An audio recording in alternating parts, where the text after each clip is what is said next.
Muito boa noite e seja bem-vindo a mais um direto ou uma live, como preferir, da DECO. Hoje estamos aqui para falar de um tema que importa discutir, porque toca a todos. Toca-nos pessoalmente, toca-nos nas nossas casas, toca nos locais de trabalho também para onde nos deslocamos. Hoje vamos falar de pobreza energética. Não sabe o que é? Pois garanto-lhe que durante este direto vai aprender e vai também usufruir de uma série de conselhos necessários para podermos perceber e viver melhor nestes tempos. Isto porque nós vivemos uma situação em Portugal e na Europa sem precedentes. O crescimento dos novos casos de Covid-19 no continente tem levado a que o governo tome medidas que implicam confinamentos. Aliás, estamos prestes a entrar novamente num confinamento quase geral. Vamos lá ver como é que as coisas se vão passar. Estamos com o Natal em risco. Portanto, tudo isto vai nos fazer ficar em casa mais tempo, mais horas. Para já, ainda sem as crianças, elas estarão nas escolas, mas não sabemos como é que será o futuro e a verdade é que a única coisa que sabemos é que vamos continuar a passar mais tempo em casa, mas agora é inverno. E se nos primeiros meses desta pandemia conseguimos mais ou menos bem ultrapassar os dias, porque não estava assim tanto frio, eu pergunto-me se já se perguntou a respeito disso. Vai passar mais frio, porque vais passar mais tempo em casa e ninguém merece passar frio, certo? Não é normal passar frio. Ora, é precisamente sobre este tema e sobre estes temas que hoje vamos conversar. Há várias perguntas que temos que colocar e para as responder tenho dois convidados de peso. Vou começar então pelo João Pedro Gouveia. Boa tarde. Boa noite. Ele que é investigador no Centro de Investigação em Ambiente e Sustentabilidade. A sigla fica SENSE, é assim que se diz? Da Universidade Nova de Lisboa e ainda especialista na matéria de pobreza energética, responsável pelo desenvolvimento de uma importante metodologia que permitiu mapear a pobreza energética em Portugal. Já vamos saber mais pormenores sobre isto, que é de facto muito interessante. Mas também está aqui a Carolina Gouveia. Olá, Carolina. Muito boa noite. Boa noite. A Carolina, que é jurista aqui mesmo da DECO e é responsável pela área da energia na associação e é também coordenadora do projeto STEP. O que é que significa STEP? Soluções para combater a pobreza energética. Pronto, é um consórcio com 9 países, é isso? Exatamente. Outras organizações de consumidores também e é um projeto financiado pelo programa H2020 da União Europeia. Recebemos fundos comunitários para este projeto. Boas notícias. João, vou começar por si. Faço-lhe já, antes de mais, a primeira pergunta, que eu acho que é aquela que todos estão a fazer em casa, com toda a legitimidade. O que é a pobreza energética? Boa noite a todos. Pobreza energética é um conceito que não tem uma definição concreta em Portugal, mas que em termos gerais podemos assumir que é a incapacidade que as pessoas têm de aquecer e arrefecer as suas casas. E nós, no Centro de Investigação, trabalhamos nesta área exatamente com o foco do problema no inverno e no verão, associado ao conforto térmico. Portanto, achamos que quando falamos de o acesso à iluminação, à confecção de alimentos, está mais próximo de problemas de pobreza por si só e não tanto de pobreza energética. E, portanto, temos o foco do trabalho e da investigação que temos feito no calor e no frio que as pessoas passam em casa efetivamente. Mesmo em termos europeus, este é um conceito que não tem uma definição abrangente e consensual, porque efetivamente é um problema multidimensional, ou seja, há vários fatores que nos fazem que as casas possam ter este problema e as habitações. Ou seja, é uma combinação de fatores climáticos, é muito diferente o problema que se passa na Dinamarca ou na Noruega com o que se passa em Portugal ou em Espanha. E, portanto, o clima tem um peso importante, combinado com fatores socioeconómicos. Estamos a falar aqui do tipo de família, dos rendimentos das famílias, do preço de energia e um dos fatores mais importantes tem a ver com a eficiência energética do edificado em Portugal. O edificado são os edifícios? Os edifícios, não só o residencial, mas também os edifícios de serviços municipais, de Estado. Aqui hoje... Isso prende-se também com, quer dizer, eu presumo que nas novas construções isso esteja assegurado, mas, enfim, temos construções muito antigas, não é? Eu próprio moro num prédio com mais de 100 anos. Sim, o problema da pobreza energética em Portugal tem mesmo os vários fatores a fazerem pressão sobre ele. Portugal é dos países europeus onde a qualidade do edificado é mais baixa. 75% das habitações em Portugal têm uma classe de eficiência abaixo de C. E, portanto, estamos a falar de muitos edifícios. Vamos só aqui tentar, porque eu não conheço bem essa categorização. Só para os eletrodomésticos, mas também se faz às casas, é? Portanto, as casas, é possível medir isso que me referiu? Sim, eficiência energética, sim. Então, as mais antigas são essas, as que têm tipo uma eficiência C, é isso? Sim. Não é obrigatório uma habitação ter um certificado energético. Hoje em dia já não é... Não é obrigatório ter. Só é obrigatório ter se a habitação estiver no mercado, portanto, for alugada ou for vendida, ou uma casa nova. E, portanto, quando estamos a falar do que se sabe que tem certificação energética com classe B- ou inferior, com esta dimensão, 70% a 75%, estamos só a cobrir as habitações que estão no mercado ou que estiveram no mercado recentemente.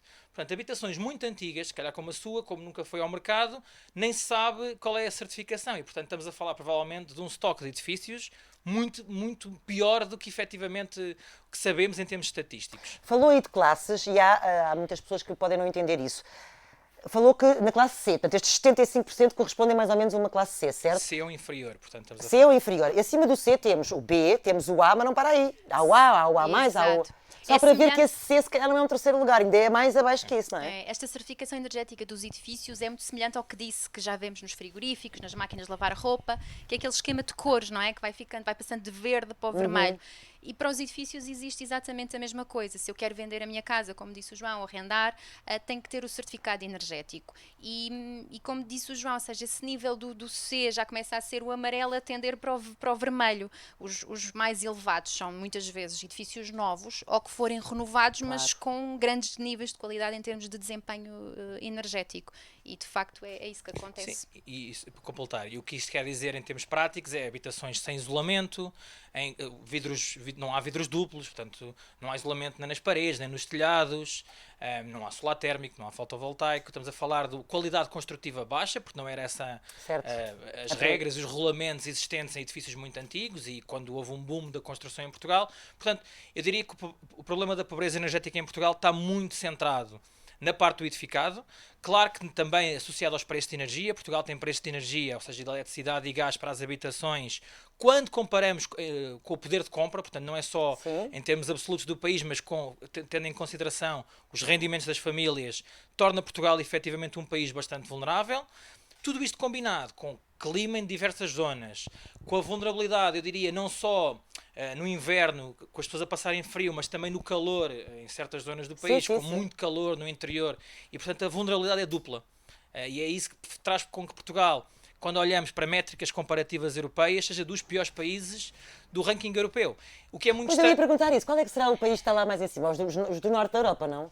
É precisamente ao contrário, o que é estranho. Portugal é dos países que está sempre no top em quase todos os indicadores. Eu posso dar alguns. Então eu fiz a confusão, eu estava a perguntar os mais eficientes de edifícios, digo eu, desculpe. Sim. A questão que se põe aqui na pobreza energética, e é também o que o nosso trabalho tem vindo a responder, é que os indicadores usados são sempre individuais, ou seja, só olham para uma dimensão do problema.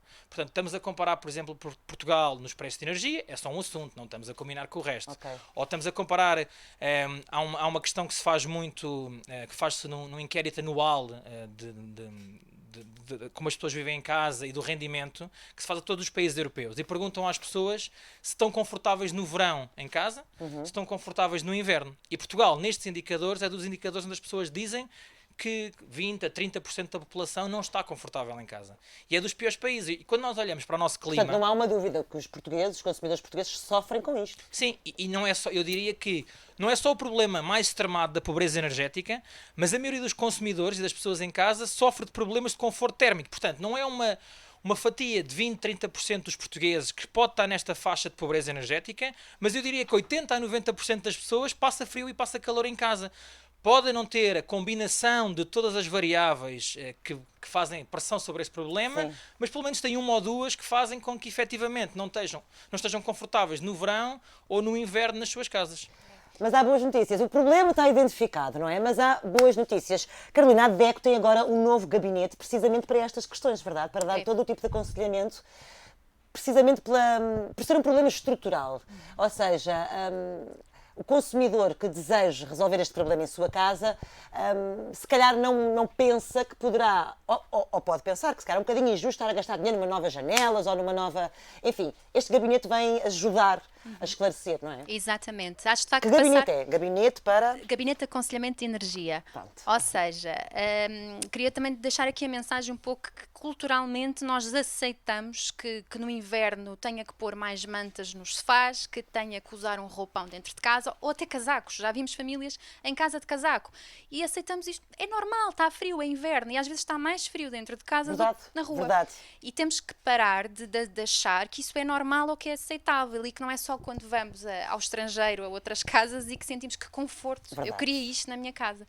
Não é? E acho que isso passa, como disse o João, não é por 20% da população, mas é muito mais do que isso.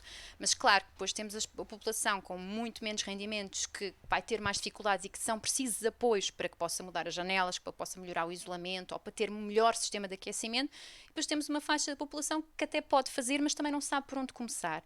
E daí veio este gabinete. Este gabinete é uma atividade de um projeto que a DEC tem, com de facto, que já falámos, com outras organizações de consumidores, e o objetivo foi formar os nossos técnicos primeiros. Nós temos cerca de 32 técnicos que lidam diretamente com os consumidores, seja presencialmente ou por telefone, nesta altura com a pandemia.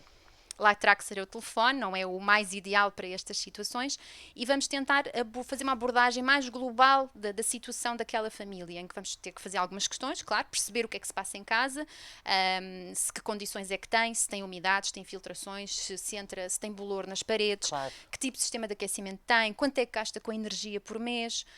Porque também há equipamentos, lá está, com certificação energética mais baixa, que gastam mais, não é? Exatamente, saber, por exemplo, olha, o frigorífico é dos equipamentos que mais gasta energia em casa. Se temos um frigorífico com 15 anos, se calhar se mudássemos agora já íamos sentir uma grande diferença na fatura.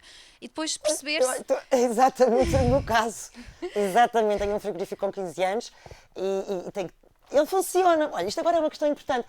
Ele funciona. Tem aí a parte, desculpem lá esta parte, tem aí a parte do congelador em monstro do gelo, não é? Pois isso não é bom. Porque obriga a gastar mais energia para que o calor não entre, não é?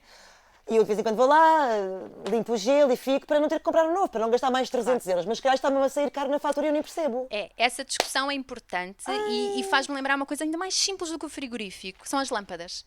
A diferença das lâmpadas LED, que hoje em dia são as mais eficientes, para as lâmpadas incandescentes ou até as que nós tínhamos antes disso, as de baixo custo, de baixo consumo, já vale a pena, mesmo que elas estejam boas, trocá-las já. A diferença é muito grande. Elas duram mais tempo e gastam muito menos. Sim, eu acho que há alguma inércia dos consumidores com esse pensamento. Se eu tenho isto a funcionar, porque é que eu hei de trocar? E há aqui duas questões. Uma é o consumo de recursos também. Não queremos substituir e estar sempre no equipamento mais eficiente só porque estamos a melhorar numa perspectiva, mas depois estamos a consumir mais recursos, não é? Isso é um fator importante. Mas eu queria reforçar o que a Carolina estava a dizer, que era na perspectiva dos consumidores terem o apoio para terem mais conhecimento na área de energia. Porque o problema da pobreza energética, como eu disse, está assente eu diria que num triângulo básico. Tem a ver com os rendimentos das famílias. Temos baixos rendimentos em Portugal comparando com outros países europeus. A parte do preço de energia, como eu disse, assim, um bocadinho acima da média europeia. E temos a parte do edificado. E, portanto, é preciso ter soluções, eu diria, para as três vertentes. E Portugal o que tem como medida implementada atualmente é a tarifa social. E a tarifa social é um apoio que consumidores mais vulneráveis, devido a algumas características, beneficiam mensalmente para apoiar a pagar a sua fatura. Só que esta questão, apesar de ser muito importante, e Portugal transformou esta medida, que não era automática há 6, 7 anos, não era automática, as pessoas tinham que pedir, portanto, nem sabiam que havia acesso a essa tarifa social, e o governo há uns anos transformou de forma automática, e passámos de cerca de 300 mil consumidores para mais de 1 milhão. Claramente beneficiou muitas famílias. Só que isto não resolve o problema estrutural. Se o problema estrutural está assente ou na eficiência dos equipamentos, ou especialmente na eficiência dos edifícios, é preciso soluções estruturais e de grandes dimensões para resolver o problema em Portugal. E que medidas então é que o país deveria adotar? Sim, a meu ver, há duas medidas principais para resolver o problema da pobreza energética. Uma, claramente, tem a ver com a redução das necessidades de energia numa habitação, ou seja, as pessoas precisarem de menos energia para aquecer e para arrefecer a sua casa. E isto faz-se com a melhoria da estrutura do edifício. isolamento, Os materiais utilizados, os não é? materiais utilizados, melhorar, colocar ou melhorar o isolamento nas paredes, nos telhados, no chão, substituição de janelas, a importância de ter as janelas duplas. Tudo isto faz com que as necessidades de energia se reduzam e, portanto, eu não preciso de aquecer a minha casa ou arrefecer. Mas agora vamos ver, tenho lá em casa alguém a ver e está a dizer, eu também gostava de mudar as janelas, mas eu não tenho dinheiro. Sim. Porque janelas novas, que realmente são muito eficientes, eu mudei e, portanto, há uma diferença brutal. São muito caras. É. Eu digo-lhe que eu gastei, não vou estar a dizer, mas a cada folha dupla custou-me 1000 e tal euros. Depende das É alta, medidas, é depende de uma muita janela. coisa, mas é isso que nós queremos fazer também, porque neste momento há um programa disponível do Fundo Ambiental, é um incentivo, ou seja, primeiro a pessoa tem que fazer a obra, tem que mudar, mas depois pode de facto candidatar-se para receber até 70% do valor das Até janelas. 70%? Sim, com limite máximo de 1.500 euros. Depois depende de quantas janelas, das medidas, do que quer fazer. E nós queremos ajudar neste processo, porque mesmo assim, mesmo com este incentivo, claro que nem todos conhecem este incentivo, depois muitos poderão ter dificuldade porque há burocracia envolvida. É por para isso se que estamos cá, é por isso que a DEC existe, é por isso que a Carolina. É esse o objetivo, é apoiarmos, aconselharmos, passarmos a informação e depois há a questão de o consumidor diz isolamento, frigorífico, janelas, o que é que eu faço primeiro? Não tenho dinheiro para tudo, mas se calhar tenho dinheiro para 3 ou 4 janelas, onde são os quartos de dormir, posso começar por aqui este ano, para o ano uso o subsídio para outra Carolina, coisa. e uma coisa é verdade, nós não temos essa cultura de manter ou melhorar até o nosso espaço, a nossa habitação. Nós agarramos o dinheiro e vamos de férias, não é? É um pouco isso, mas... O que também é justo, atenção. Claro. Portanto, quando falamos em problemas estrutural, também vem daqui, não é? Também vem de... Questões Quer culturais dizer, eu também. aqui, juntei o dinheirinho agora é para mudar as janelas. Eu quero ir de férias. É também aí que nós temos que começar a pensar que o nosso conforto implica, às vezes... Claro, Sim, claro. eu acho que a questão é que as pessoas também têm que perceber, e não é só as pessoas individualmente, que eu acho que as pessoas nas casas têm noção do problema, mas nós não estarmos confortáveis em casa tem influência em muitos outros fatores, portanto, não só em termos à saúde direta, ou seja, Certo. no inverno se calhar temos mais tempo doentes, pessoas com crianças em casa, com idosos são mais vulneráveis, portanto, que pessoas que têm, habitações que têm essas populações mais vulneráveis, idosos e crianças, depois com a ligação à saúde, pneumonias, gripes, Verdade. constipações, isso tudo deve-se à fraca qualidade dos edifícios e, portanto, também tem que perceber, as pessoas individualmente percebem se calhar, mas em termos de governo e municípios, perceber que é preciso transformar as habitações em Portugal para se tornarem mais eficientes, que fará poupar certamente dinheiro noutras áreas. Nós temos tentado começado a fazer um estudo Por exemplo, não entendi essa parte agora. que é o dinheiro que o governo pode estar a investir em ajudar as pessoas a transformarem a sua casa, Sim. pode estar a poupar na saúde. Portanto, Claro. se já as pessoas percebi. não vão Claro. às urgências ou aos hospitais, não vão ao centro de saúde, podemos estar a poupar nessa Diminui-se dinâmica. a receita as despesas da saúde. Sim, porque também o conforto térmico na casa, e que nós falamos aqui na casa, mas também podia ser num escritório, reduz a produtividade. Se eu tenho frio, Na escola. nas escolas com As as escolas. crianças, sim. As escolas públicas, então, o meu filho estudou em escola pública e nós ficamos. Como assim? Estás com frio? Pronto, e isso faz com que haja uma consequência mais direta na saúde e nesses problemas típicos no inverno, especialmente, e podíamos estar a poupar de outra forma. Estamos a apostar em eficiência energética e a poupar noutros lados. Portugal também aparece no indicador europeu como um dos países que se morre mais no inverno, excesso de mortalidade no inverno. O que com o clima que temos é um indicador surpreendente, não é? Como é que isto não acontece? Noruega, Suécia, Dinamarca, Sim, e sim. é uma questão que acontece em Portugal. Isto tudo deve-se efetivamente a esta combinação de fatores que faz Portugal muito vulnerável. E depois nós falamos aqui, e hoje estamos a falar aqui à noite, mais na perspectiva do inverno, não é? Mas o verão também é um problema sério. Tem uma escala menor, digamos assim, mas com as alterações climáticas... Morre-se de calor. Sim, e Portugal é um Ou dos... gera, enfim, problemas. Sim, há uma consequência alargada em outros problemas de saúde. Mas Portugal é um dos países europeus onde a expectativa de impactos de alterações climáticas, ondas de calor e vagas de frio é maior. E, portanto, é um problema de inverno e de verão. E é isso que nós temos trabalhado no nosso índice de pobreza energética, também no grupo de investigação. Diga, Carolina. Sim, nós neste projeto temos esta perspectiva, esta expectativa de poder ajudar também na questão da literacia energética. Quantos são os consumidores que recebem a sua fatura de eletricidade e vem um preço elevado? O que é que aconteceu? E de facto sentíamos que havia esta dificuldade mesmo na atividade. Com as taxas e com aquilo tudo. Como Sim. assim? Estou sozinha com o meu filho. Mesmo na atividade que já prestamos, em que tínhamos o técnico a olhar para a fatura, a tentar procurar um problema com os contadores, as estimativas, os acertos, as leituras, e víamos, não, olha, consumiu. foi isto que consumiu, não há grande coisa aqui a fazer. E tínhamos ali uma alimentação e este projeto vem-nos permitir isso. Tivemos formação, ou seja, para conseguirmos aconselhar mais. Vamos resolver o problema de pobreza energética? Não. Temos obviamente que ser claros, mas podemos ajudar algumas famílias a melhorar algumas coisas. Isto em medidas, se calhar não tenho dinheiro para mudar as janelas, mas posso calafetar, vou remediar, é pôr um penso rápido. Certo. Mas pode ajudar. Nós temos pequenos conselhos, às vezes pessoas que têm a porta da rua virada para o exterior e têm o buraco da fechadura sempre aberto. É uma entrada de ar frio, por exemplo, por baixo da porta. Aquelas coisinhas que nós usamos nas janelas para... sim, as... Chouriço. O chouriço, exatamente. Sim. Remedeia, não resolve. E por isso temos outra componente que vamos até colaborar com o João no sentido de exigir mais medidas concretas, apoios para que as pessoas, não se diga só, temos que fazer a transição energética, temos que ser mais eficientes, temos de desligar a luz quando saímos de um espaço. Mas isto não chega, isto não vai resolver.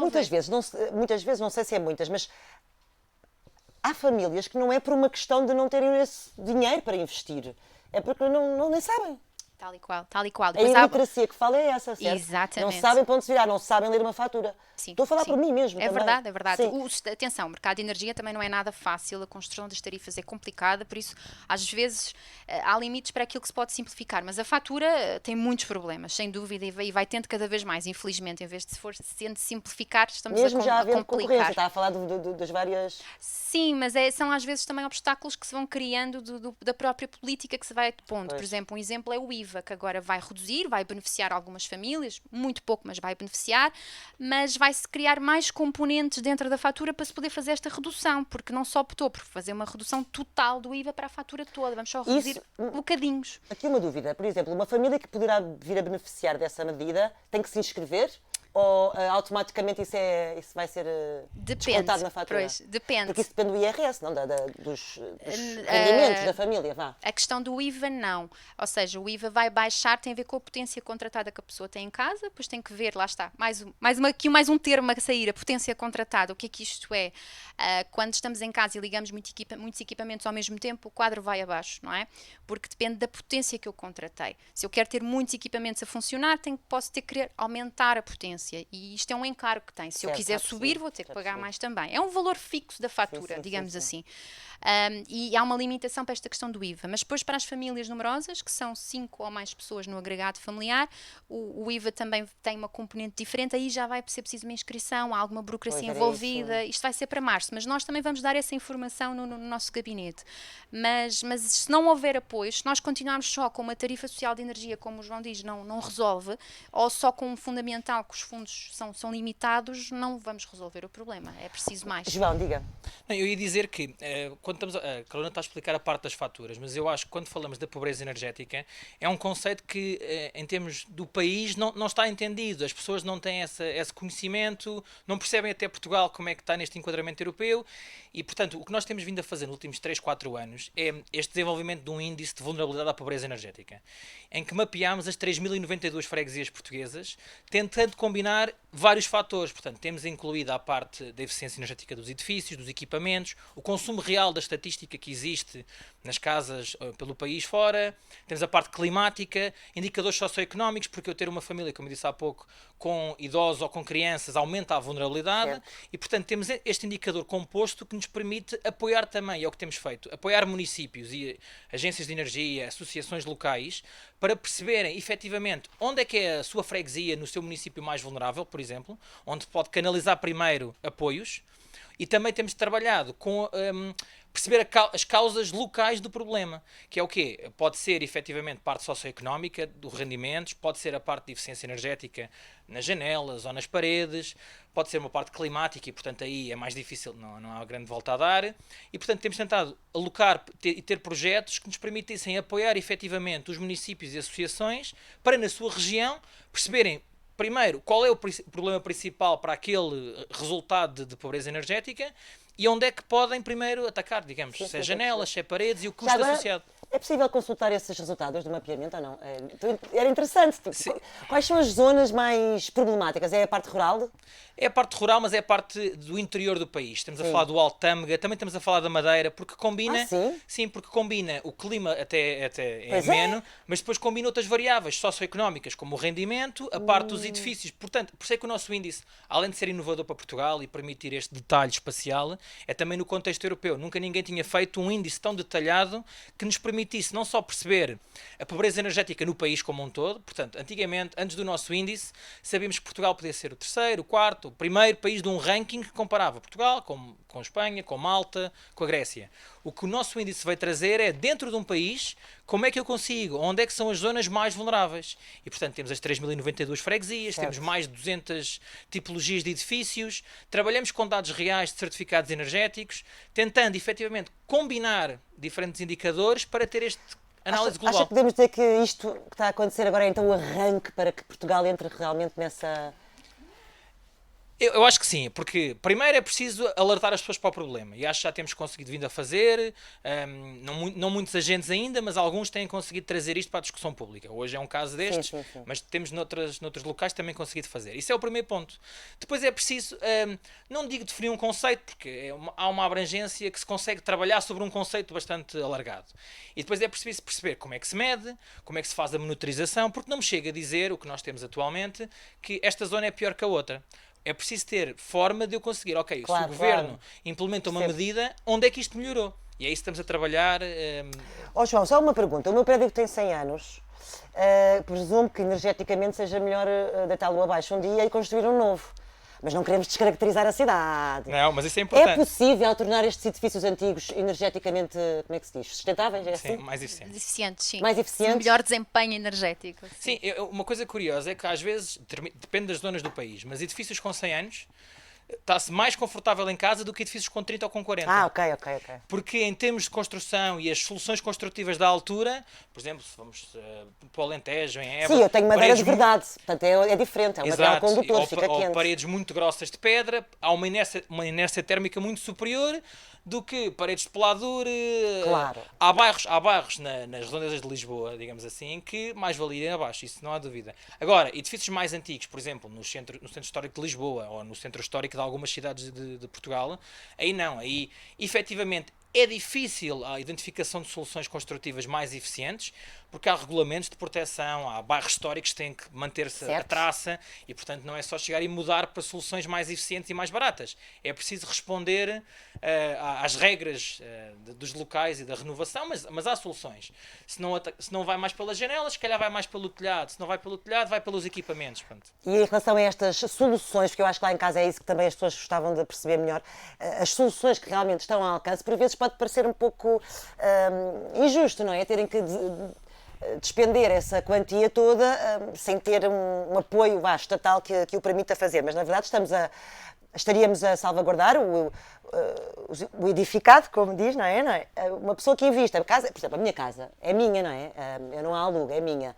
Qualquer benfeitoria que eu faça, eu adorava, que a melhor, que a torne mais eficaz, eu adorava receber aqui assim um benefíciozito, não é? Portanto, o que a Carolina nos está a dizer é que é para aí que estamos a caminhar. Nós queremos acreditar que sim, há esperança. A Comissão Europeia também tem vindo a fazer alguma pressão para que os Estados-membros adotem regras, metas, indicadores para a pobreza energética. Mas, de facto, ainda há bastantes obstáculos. Quando falamos, de facto, do caso dos prédios de 100 anos e de respeitar a traça, que obviamente que é importante, mas também não podemos exagerar nos obstáculos que colocamos, porque depois as pessoas vão dizer isto é muito complicado, eu não me vou meter nisto. Claro. Há medidas tão fáceis, tão óbvias de pensar que obras de beneficiação do desempenho energético do edifício devia ter o IVA mais baixo todo, mas não tem. Tem alguns sítios sim, outros sítios não. Empréstimos, para que a pessoa IMI. consiga realizar a obra. Imagino que vai ter que pedir um empréstimo ao banco porque não tem 4.000 euros para mudar as janelas todas, mas precisa mesmo. Talvez esse empréstimo também pudesse ter alguma taxa de juro. Claro, bonificada, claro que sim. Tem que aparecer, de facto, soluções que sejam fáceis, simples, pouco burocráticas. E temos que pensar que mudar a eficiência energética da nossa casa tem 3 objetivos muito importantes. Melhorar o nosso bem-estar, a nossa saúde, contribuir para a sustentabilidade, porque se nós consumimos menos energia, estamos também, obviamente, a controlar os recursos que usamos. E depois, o último, a nossa carteira, porque eu, neste momento, se eu quiser aquecer a minha casa para estar com o conforto que eu preciso, vou estar a desperdiçar energia. É Porque as minhas considerado um janelas, luxo, não é? mas as minhas janelas são de 25, por isso eu posso ligar o aquecedor à vontade, que até ficar quente vou estar a desperdiçar energia e depois é a fatura que eu vou ter que pagar. Claro. Que a maioria das pessoas nem sequer gasta aquilo que devia estar a gastar. Por isso, tem uma fatura, eu consigo pagar esta fatura, mas se eu quiser ligar os aquecedores para ficar quente, não vou conseguir pagar a fatura a seguir. Se está a achar isto tudo complicado, é inscrever-se na DEC e a Carolina responde-lhe diretamente. João, estamos a caminhar... faço a mesma pergunta que fazia a Carolina. Estamos a ir num bom caminho? Sim, eu acho que passo a passo começam a surgir medidas para tentar solucionar o problema, com várias vertentes, mesmo em termos de planos de longo prazo, já temos no roteiro da neutralidade carbónica, a falar-se de melhoria do conforto térmico, mais isolamento, no Plano Nacional de Energia e Clima, na estratégia do edificado de longo prazo para o edificado em Portugal, também já se fala desses indicadores que a Carolina falou, de métricas, de índices combinados como o que estamos a fazer, para efetivamente perceber qual é a situação e como é que podemos, com as medidas que se estão a introduzir, estamos a melhorar e a evoluir nesse processo. Estamos mesmo quase a terminar. Vou só abordar-vos uma última pergunta que é relacionada com o Covid e vamos terminar com isto porque se houver alguma coisa que se possa fazer, porque há famílias a viver na mesma casa, inclusive muitas delas que largaram as suas casas e tiveram que ou voltar para os pais ou enfim, está tudo assim um bocadinho mais ao molho.